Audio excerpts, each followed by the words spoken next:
Okay, I have nothing to declare. I have 25 publications, and I am a reviewer at numerous journals.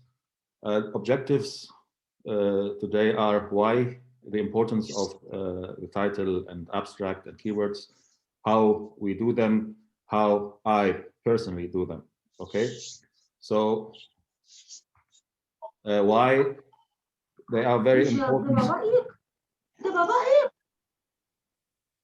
Because this is the initial part seen by the editor or potential reviewer.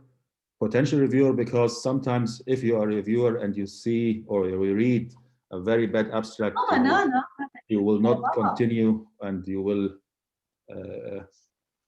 reject the submission.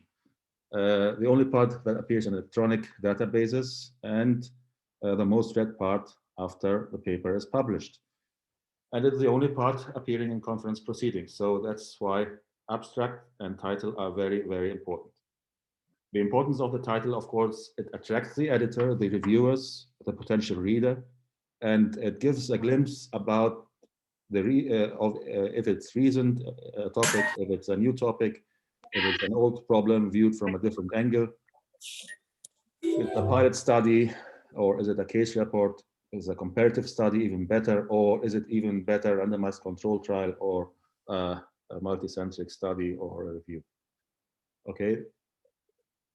Therefore, a title has to be concise, comprehensive, very accurate, attractive, and adapted to the target audience. There are types of titles. I summarized them in five types. There are others who claim there are 13 different types. The most common that we encounter are these five. The first one is that you can communicate the general subject. The second one is that you refer to a specific subtopic of a general subject. The third one reports the finding of a specific study. The fourth is the methodology, stresses on the methodology used. And the fifth one, which is quite risky, are emotional appeal and wordplays. Because they are risky because they depend on the cultural status and the knowledge of the audience or of the readers about these wordplays. Okay, so there are also some journals demand from you that you put in a running title. ممكن نعمل ميوت للبارتيسيبانتس بليز عشان بس اللي فيه باك جراوند نويز كده. انا اسف يا دكتور احمد، ممكن نعمل ميوتنج لو الحد هوست بس يعمل ميوت للبارتيسيبانتس عشان في باك جراوند نويز. شكرا.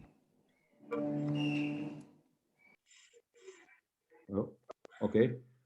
Sometimes a running or a short title is demanded, and these Can are you very share the screen again, Dr. Ahmed? Can you okay. share the screen?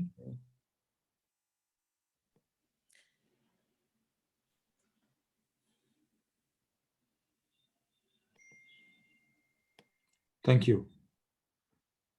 Sometimes a running title is required. This is a very short title. It contains only 50 or 60 characters, including spacing. Abbreviations are allowed.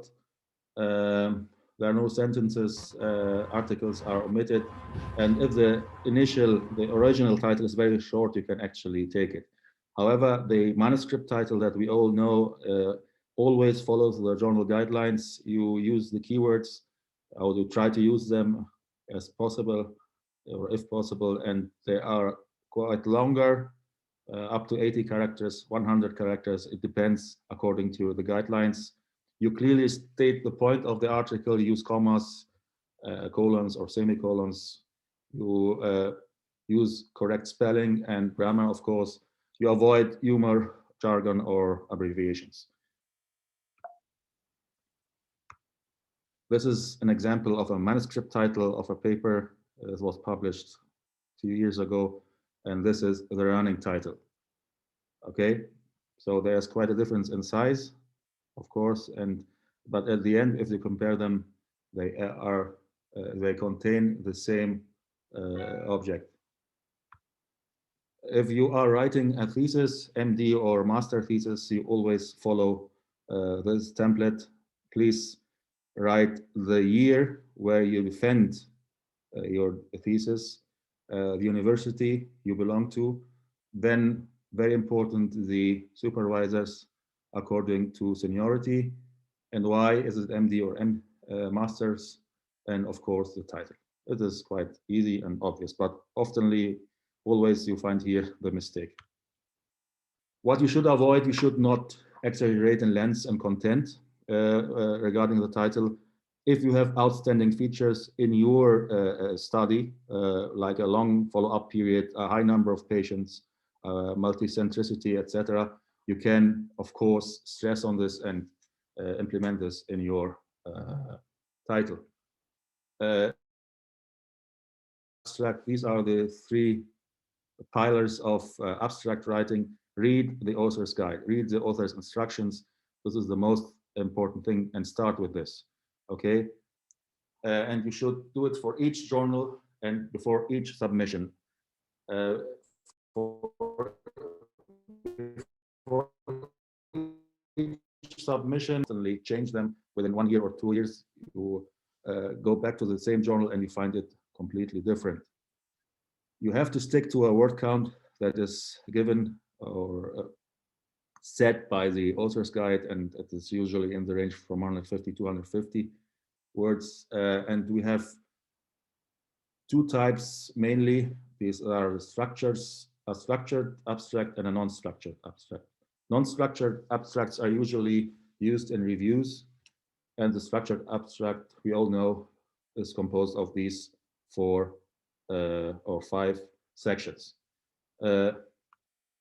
So a good abstract is tightly written and simple. The hypothesis and objectives are clearly stated. Experimental details and statistical methods are avoided. You have no tables, figures, references, no abbreviation, and if used, you write them out. You state the findings, the major findings, in a clear language, and you clearly state your conclusions, the main conclusion linked to the hypothesis or objectives, and you use good and correct English, and you avoid plagiarism. This is an example of a recently published paper. Here you see the title. It is concise, it is clear. We have no verb used. It is very accurate and it is interesting. It became interesting because we used this acronym that we invented, and this might be useful if you can use this, or you can do this, you can apply this. It is, but you should not always try it because it can backfire. The purpose, one verb summarizes the whole purpose, and here in this case it was the fact that the treatment of young patients with neck femur is unclear. So this is a trial.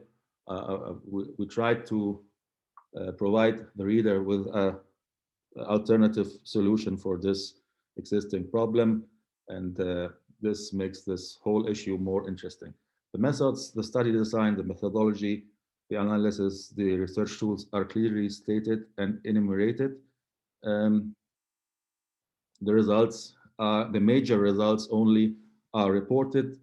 We don't report at that time, for example, blood loss or time of operation, time to intervention, etc. These are not important. Important are the results that are clearly linked to the research question. Okay, the conclusion is short. It summarizes the whole results and the implication and potential future research. This is a non-structured abstract. This is an example of another paper, and these are only 9 lines, and you see the difference. And actually, this non-structured abstract might be even longer or shorter. It depends according to the guidelines and according to the topic you are dealing with. You have to know the difference between purpose, objective, and background. Of course, the reason Purpose is defined as the reason for which something is done. Objective means aim, target, hope, or aspiration. The background is the condition why a particular event happened. So you have to know the nuances, the differences, the small differences, and you have to properly deal with them when you write, when you are asked to write either purpose or objective or background.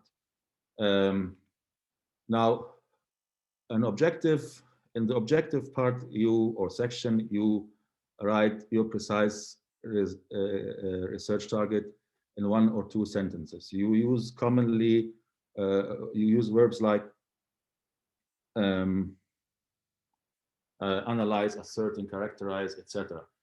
And you use commonly used objective phrases like reliable, valid measure, etc., etc. You can read them, of course, when we publish them. In the method section, that is always or usually written in the past tense, okay, you can use or deploy 3 sentences or 4 sentences sometimes.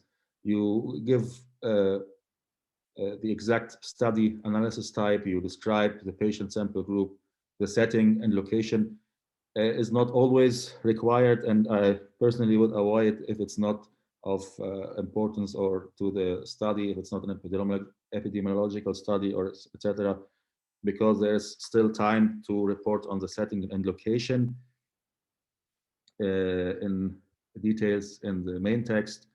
Of course, the number of the participants and the duration of the study, and of course, the controls, they should be reported.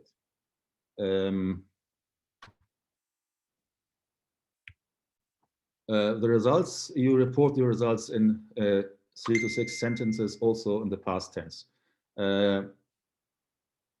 You, in the quantitative results, you should, quantitative results, you should report your numbers in a concise manner, and always report the p-value if there are significant or non-significant findings.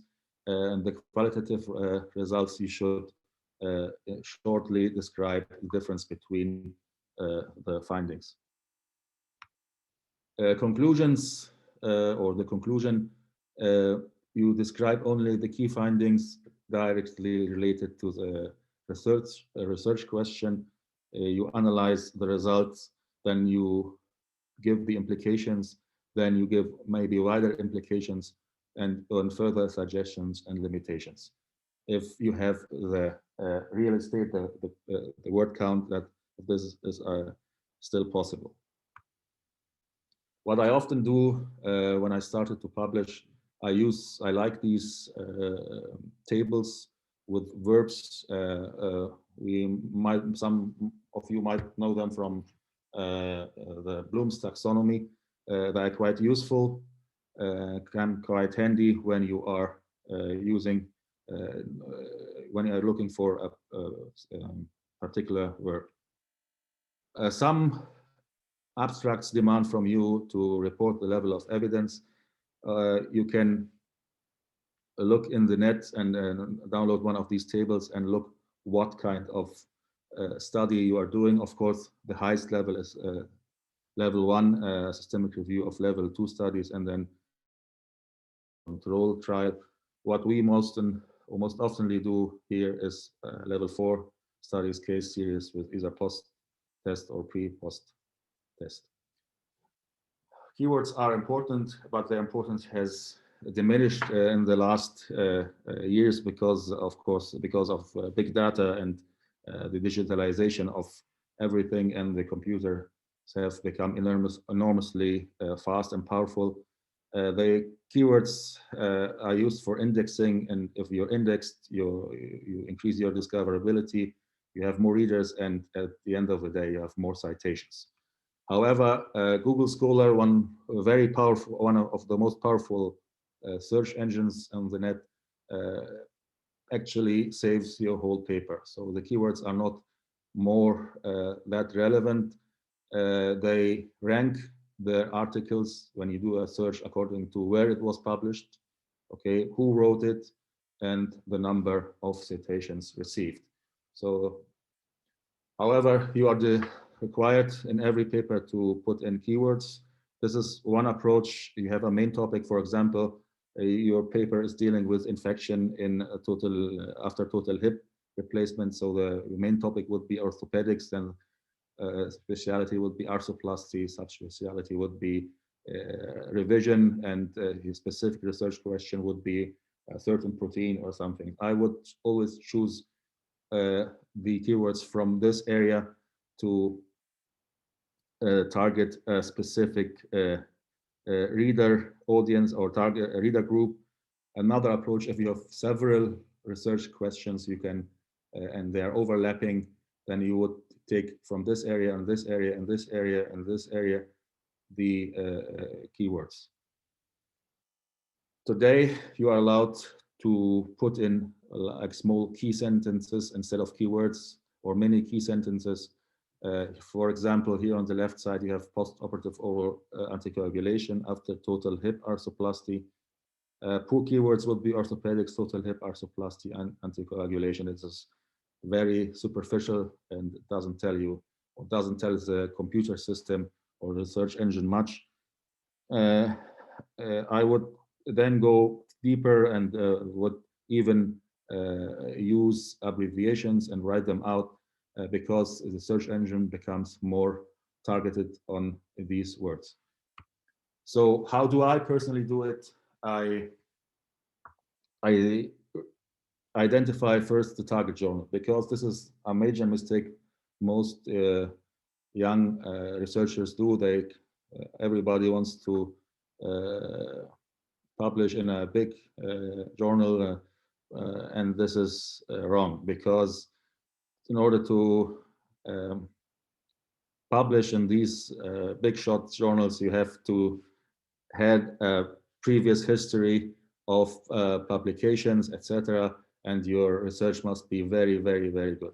So you identify a realistic target journal, you read the author's instructions or the author's guidelines, and then you read a recently published article in this journal. Okay, and use this as a scaffold on how to write it. And then you clearly formulate your research questions or question, and then you prioritize the results according to the research questions. And then you consider only clear conclusions.